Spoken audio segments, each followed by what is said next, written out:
హ్యాపీగా ఉంది. అట్లాగే ఇక్కడికి వచ్చాం కదా, ఇవన్నీ చూస్తుంటే ఇంకా హ్యాపీగా ఉంది. ఫస్ట్లీ సితారా రావడం చాలా హ్యాపీ, తర్వాత సైకిల్స్ ఇచ్చినందుకు ఇంకా చాలా హ్యాపీగా.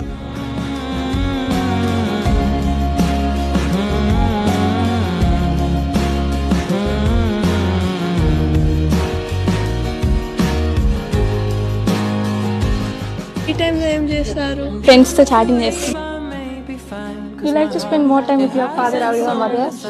Both. సో సితారాని కలిసారు కదా, సితారా ఎలా అంటే మీతో బాగా మాట్లాడారు, చాలా ఒక ఫ్రెండ్ లాగా ఉంటుంది.